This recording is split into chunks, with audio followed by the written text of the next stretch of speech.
Hi everyone, it's a ticket to Christ. We're in the last in the series of growing in patience and just really taking it to heart to be patient.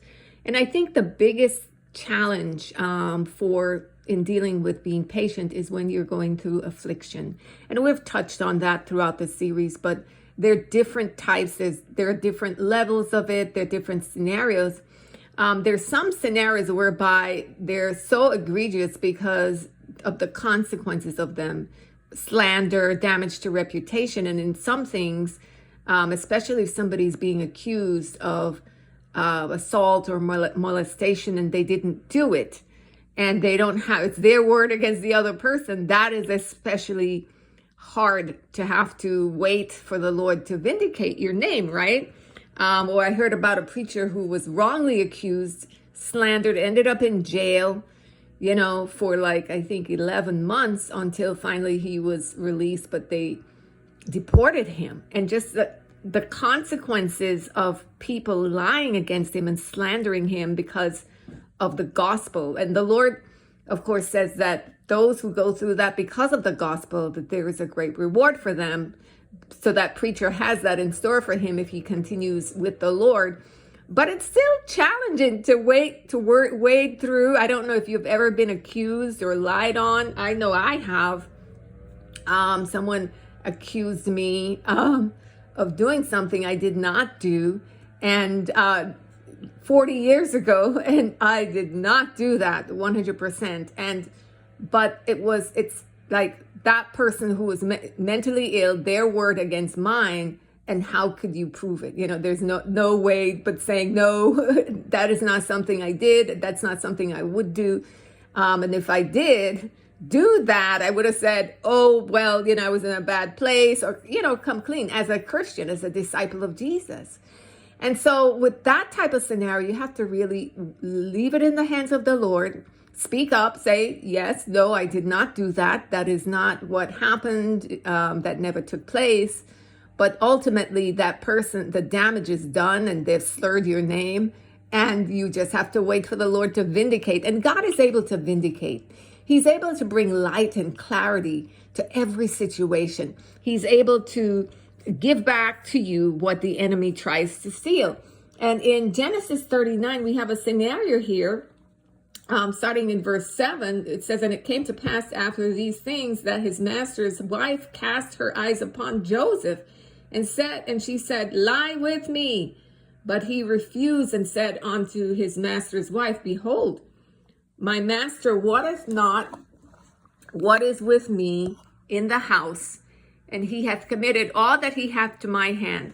There is none greater in this house than I, neither hath he kept back anything from me but thee, because thou art his wife. How then can I do this great wickedness and sin against God? And it came to pass, as she spake to Joseph day by day, that he hearkened not unto her to lie by her or to be with her. And it came to pass about this time that Joseph went into the house to do his business, and there was none of the men of the house therein. And she caught him by his garment, saying, Lie with me. And he left his garment in her hand and fled and got him out. And it came to pass, when she saw that he had left his garment in her hand and was fled forth, that she called out to the men of her house and spake unto them, saying, See, he has brought in an Hebrew unto us to mock us. He came in unto me to lie with me, and I cried with a loud voice.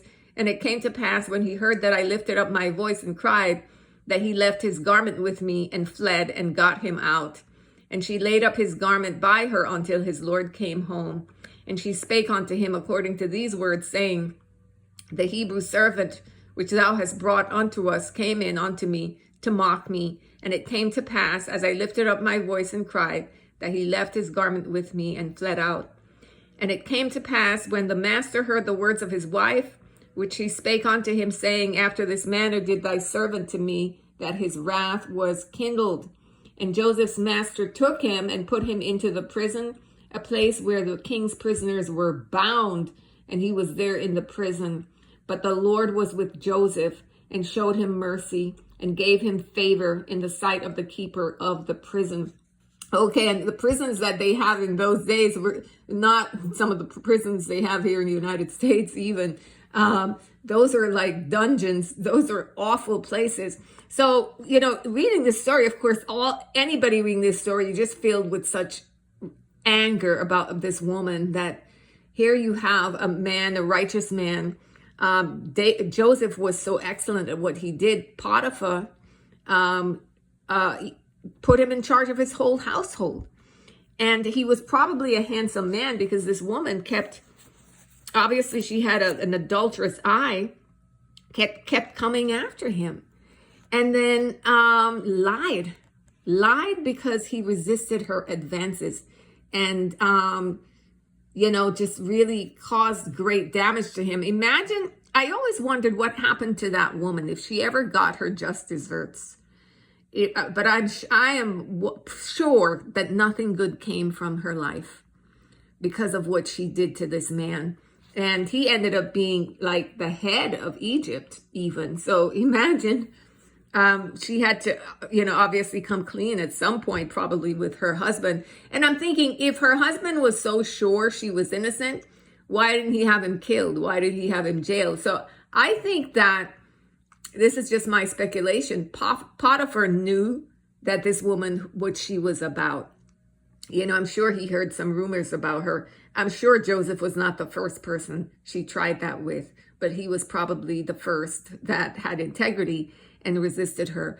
And so if you're in a situation whereby someone is lying against you, it is hard to wait for the Lord. It is hard to wait for things to come to light. Especially when you've spoken up, you said that is not true. I didn't do that. That is not what I would do. That was not my character, and there is no proof. But seeds of doubt have been planted in the minds of others, and that your reputation has been slurred. Just keep praying to the Lord, surrender it to God. God has a way of bringing all things to light. Nothing in the darkness stays in the darkness. It will come forth in the light. There was a scenario, I know someone who their brother was accusing them of theft. The brother had dementia. He was getting on and paranoid and mental illness, and was accusing him of stealing his money. And the man, after the man tried to help him and, broke his brother's heart. All what the brother needed to do was just go to the bank and see his money was there. But because of the paranoia, the mental illness, the deluded thoughts refused to want to stop.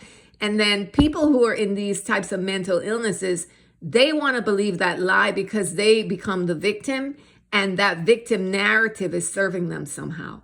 So, but God vindicated that man.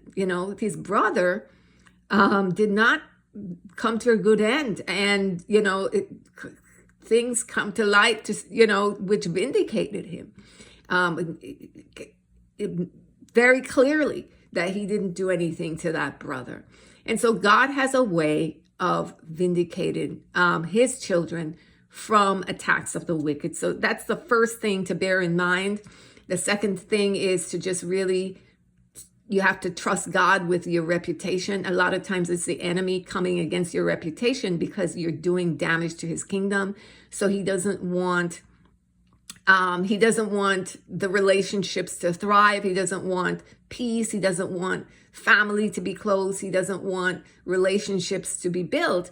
And so he sends these lies to put a wedge between situations, right? That's what I've seen happen time and time again. So you just keep doing what you're doing for the Lord, keep persevering, waiting for the Lord and trusting in him, and praying for wisdom and guidance. If you're in this type of a really harsh situation whereby you're wrongly accused and you have to wait patiently for the Lord to deliver you, and prayerfully, you're not in a situation where it's jail or some kind of a loss as a result of this. Hopefully it's not a situation whereby you have your own child lying against you, or a parent or a sibling, right? Or a spouse. Those are the most painful ones. It's when those who are your family, your bloodline, who are doing that, that is something that is devastating. Like what happened again with Joseph, with his brothers who sold him into slavery out of jealousy and envy. But it's also painful when it's even strangers, people who like that pastor I mentioned, because they didn't like the gospel that he was preaching, or however it went for him. They kind of came up with all of these things and lied, had people lie, had people in position to carry it out. I don't know if you know that story, but there's several examples like that. But that happened here in the United States, which was very shocking to me. Heartbreaking, but also enraging when you think about it, because your sense of justice rises up, and you're like, wait a minute, that is not just. That is wrong. And a lot of times that's when it's hard to be patient, because your sense of justice can rise up. And you feel like, wait a minute, an injustice is happening against me. This is not right, and this is not fair. And so you got to remember, they did the same thing to the Lord. Many false accusers came forth. You look at the scriptures, you see throughout, first from even the beginning, the devil accusing God of lying to Eve. So you see false accusation there. Other types, examples, you see Korah and his sons accusing Moses of usurping authority even to the nation. You see Joab accusing Abner in David's kingdom in 1 Samuel, right, of pretending to have allegiance to David, when of feigning allegiance to David, right? You have the whole thing with Jezebel, who made up a scheme against Naboth just to take his land, right? And many others you have in the book of Esther with Haman, his conspiracy against the Jews because he hated Mordecai, and many other examples from throughout the entire Bible of people who had to be patient in the midst of affliction, who had to wait. Some people lost their lives, right, as a result of it, but God still cleared up their reputation even after death. So God is able to do all things and anything. So Psalm 37 is a good one. Fret not thyself when people seem to get away with wicked schemes. Trust in God, know that he has your back. And yes, it's heartbreaking if it's a family member, because you still love them. You don't want anything to happen to them, even though they're doing and saying bad things against you. It's still heartbreaking. So that comes with a deeper heartbreak, but God is even able to give you the grace you need to meet you there where you need it. So beloved, that is it from me. I hope this series helped, blessed you, put you in the right frame of mind, gave you reminders, things to think about, things to pray through, and that you're indeed growing and walking in patience, and really keeping that to heart. God loves you so much. We're going to start on a new series tomorrow. I hope you join me then. Have a great day.